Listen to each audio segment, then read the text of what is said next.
Hello guys. Welcome back from another video live with Dearly. Guys, today is just gonna be a really simple day. I'm just gonna help Kevin unloading the firewood we got this morning. Guys, this firewood we got this, it's a little bit harder compared yesterday because we got it from a little bit. Honey, what's this? A little bit. It's way a big down in way down a ravine. Yeah, way down in the ravine. Honey, what is ravine? Like a gully or a hollow, a low portion of where there's like in the topography of the land. It's Honey, speak English. I am. I just gave you like 4 different examples in English what it means. Yeah, guys, it's like yeah, down there. Hey, how about I speak Visayan? Okay. Dito. Asa. Dito. So guys, we worked this today, guys. Oh my goodness. Oh, it was super duper hard. Like I'm pulling the wood. Kevin, he's the one who chainsaw it, cut it, and then after he chainsaw, I go and then bring it in the truck. Oh my goodness, it's so hard. Like I was shaking, my knees shaking, and then I'm laughing because Kevin, I know he looks so, when we did this morning, he looked super duper sweaty, like he took a shower, but his skin still like keep working compared to me. Yeah, that's when I know that he's more on what you call that, more like fit? Yeah, he's more physically fit compared to me. Even though he's 14 years older than you? Yeah. Age has nothing to do with it. It has to do with your activity level. Yeah. And I'm not knocking my wife, but you hear losers all the time saying, well, when I was younger, I could do that, or well, I'm too old. Well, the deal is you stop doing it. If you stay active, there are men in their 70s who can work circles around me with firewood. I've worked with them. Yeah, I saw with them too. Listen, you don't stop playing because you get old. You get old because you stop playing. Yep, that's true. That's why I'm from now on, guys, I'm making it sure I'm more active. I'm everyday active, but not like cardio active like Kevin do. Yeah, but I'm working on it. So guys, yeah, yesterday we are planning to get 2 truckload, but after we went there this morning, we decided to only get 1 truckload. So because we're so tired, and then when we got home, I cooked us a lunch, and then we ate lunch, and then after we ate lunch, we took a nap. What? I'm just unloading firewood. We took a nap, and then I've been awake for 2 hours. I drink my coffee again this afternoon, and we already ate dinner, and then now it's time to unload the firewood we got it today, because tomorrow Kevin is gonna go get another truckload. I'm not gonna go with him because I have a girls' day tomorrow. So I'm sorry, honey. I don't care, it's all good. Yeah. So guys, I think I need to help him. Yeah. I think, honey, it's my turn. It's your turn? Yeah, that's a lot of firewood, no? Wow. Guys, this is a really nice firewood because it's white oak trees. White oak and red oak. Yeah, white oak and red oak. Yeah, my turn, honey. Okay, honey. Your turn to talk. Okay, hold on.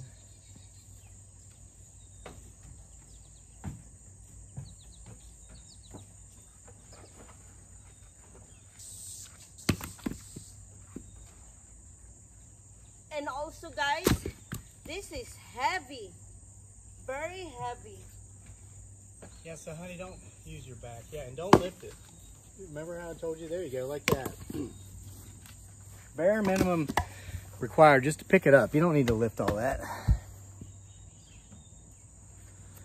So, Miss Dearly said she was going to tell a firewood story.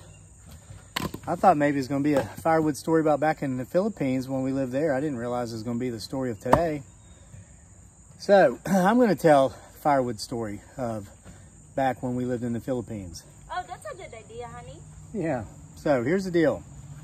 Guys, here's some actual statistics for you. These are real numbers, okay? Somewhere between 80 and 90% of all trees that are cut down in the world, it's not for lumber, it's not to build furniture, it's not to build houses. It's used for cooking. Between 80 and 90% of all trees that are taken down all over the world, these trees are taken down, this wood is chopped up and used to make fires to cook with. And that's how we cooked in the Philippines. Me for 6 years, her for 28 before she came over here. And so here's the deal. So we're in the Philippines, and I still had not really learned the culture. It takes a while. You don't know nothing for your first 2 years because you think, oh, we're all the same. Everybody's just like us. We just want the best for, And that's all I'll say about that. That's all I'll say about that here. But it took me 2 years because, okay, well, anyway. Here in the U.S. and most of the West, we kind of plan ahead a little bit. We prepare, you know, like our kid's 9. We're already preparing for college and all that stuff. In third world countries, well, it's like it's been said among the old timers, and I think in the good book, it says, today, there are sufficient evils for the day. Let tomorrow take care of itself. That's how they live in 80% of the world. You know, 80% of the world's population lives on less than $2 US a day. That's where we were. So I was like, this is crazy. Why do you just buy enough food for the next meal? Why do you just buy enough supplies for the next day? Why do you just go out and gather enough firewood for today? Or why don't you stockpile anything? Why don't you buy in bulk? Well, here's what goes on. Okay, in the West, in the U.S. and everywhere else in the West, if you buy in bulk, you save money, right? The price per unit goes down. In these third world countries, the price per unit actually goes up because they're trying to trick the people who do want to try to buy in bulk. So they're paying more per unit. That's number one. Number two, your friendly neighbors, your friendly family members will clean you out. If you have 3 days worth of resources, they'll leave you what you need for the day, but they'll take the next 2 days, and that gets them through their day. And so there's a point to this, and I'm not trying to be culturally insensitive or politically incorrect or any of these things. I'm talking about the real world and the stuff you don't see on the news because somebody might get offended. So we were cooking with wood. And I said to my beautiful bride, Dearly, aka Giggly Girl, I said, this is crazy. I'm tired of going out here in the sun, walking around in the sun, you know, every day, 3 times a day to get the wood to cook the food. I'm going to hire somebody, because there are guys that cut wood there. I said, I'm going to hire somebody to just cut me a month's worth of wood. And she's like, no, don't do that. Don't do that. I'm like, why? She goes, it'll disappear. People will. I'm like, these people are so friendly. Everybody smiles at me, you know, it's mostly your family around here, people you've known your whole life. They're not going to do that. I mean, we're going to pile this pile of wood here. No one's going to touch it. It's just how it goes. So anyway, she tried to talk me out of it, and it was, I had to learn. I mean, I had to learn. I hired her cousin, one of her cousins, to go up on top of the mountain and just chop me a ton of firewood. Probably got me a month's worth of firewood. He brought it down. Took him 2 days to get it. We had it piled up. It was great. At night, you know, I'd sit outside. I'd have a little bonfire there on the beach because we lived on the beach. During high tide, the water would come up underneath our back deck and we'd hear the sounds. And there were these fluorescent algae or something that would glow under the water. It was really magical. And start a fire, and the locals would be like, wow, that guy's rich. All Americans are rich. Look at that. He can afford to burn firewood just for pleasure. And I'm like, what? You guys don't sit around and have campfires in the evenings? No, they don't. Because firewood is a very precious resource. They use it to cook their food. Without it, they can't prepare their food, okay? So the long and short of it is that it took about 4 days for my month's supply of firewood to just vanish. Just at night when I was asleep, During the day, if I was out, just people help themselves. And, you know, it's funny. I'd walk by, I'd see a hut there in the village, and they're burning wood that looked like mine. They're cooking. I'm like, hey, is that my firewood? And they go, no. So, I mean, that's a true story, right, honey? Yeah. I mean, I'm not trying to be culturally insensitive or politically incorrect. Not that I ever go out of my way to be politically correct, because I don't. I can assure you of that. That's just how it is. That's how it is in 80%. It's not just because it was the Philippines. I'm sure it's the same in just about any third world country out there. I think that's like third world. It's a third world lifestyle, third world mindset. And so something like being able to stockpile firewood in America is something that, I mean, again, it's like we take got them all, honey. Okay, Hinai. We take so much for granted here. I can get truckload after truckload after truckload of this firewood. Ooh. And stockpile it here. And I don't have to worry about anybody coming and taking it. We'll actually get to be the ones that use it. And so it's these little things. I guess that's the point of my story. Count your blessings.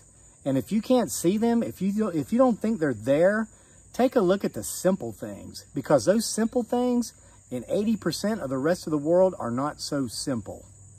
Yeah, I remember when I was a kid. Here, hon, have a seat. Hon, I need cold water, please. Okay, I'll go get the cold water. I remember. Wrap it up there and tell them bye while I'm getting your cold water. See you guys next time. Thank you, honey, for your speech. Guys, I remember, guys, when I was a kid, we're very poor. So my dad, he was working in the construction. So every time he come home, he brings some firewood so that we have something to use to cook with. That firewood he brought, guys, it's from his workplace. It's like from the house that they tear up. Yeah, he carry like one bag of firewood from the construction where he's working, like the sack of rice, like 50 kilos bag. Yeah, 50 kilos. How much that in pounds? Yeah, maybe that's like, I don't know how much that in pounds. Yeah, that rice sack is full of firewood. And my mom, I remember it before, she's always so happy because my dad bring firewood so that we have something to use. And then sometimes too, guys, me and my cousin or my sister, we just walk every far, like maybe 2 miles or 3 miles, just to look at firewood, like something like if we see any kinds of wood that we know that we can use it to burn, how to use to have something to cook with. Yeah, and then we always have this sack with us, and then we walk around. Sometimes we go to the village, like where those I call it rich people subdivision, because they're living a really nice house.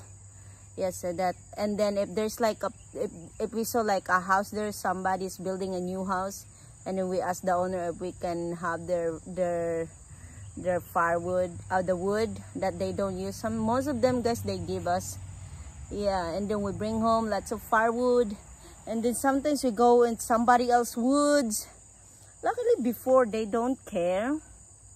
Yeah, they don't care if we go in their woods, and then we just grab any kinds of firewood that we can find, and then go home and then use it. That is really it's really one of, now I read, that's why simple things, guys, I appreciate simple things, because I grow up poor.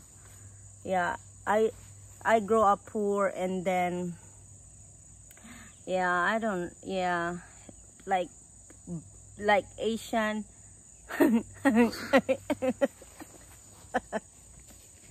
Thank you, honey. I feel like I didn't see him. Hand me the water.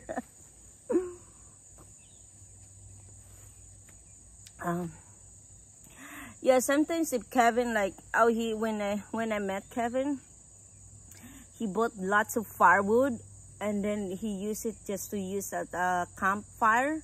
I was so like, really? You just bought that just to do that? What a waste. Yeah, I told him, what a waste. And then he said, it's okay, honey, it's cheap, and also this is what I like to do. But I'll always let him what he wants to do, because most of the time it makes sense, you know. You just have to accept it. So I'm like, wow, that is really amazing. I told him when I was a kid, it took us forever to find firewood, and then sometimes, because guys, firewood, you can buy firewood, but it's so pricey. It's very, very pricey, and you know, sometimes we can afford, sometimes most of the time, sometimes we can afford, most of the time we cannot. Yeah, that's why guys, these simple things, it makes me so I appreciate little things, because I grew up poor. Yeah, I grew up with very few toys. I grew up, sometimes growing up, there's so many nights that we sleep, we don't eat. Yeah, that kind of stuff, guys. So I'm kind of very sentimental now.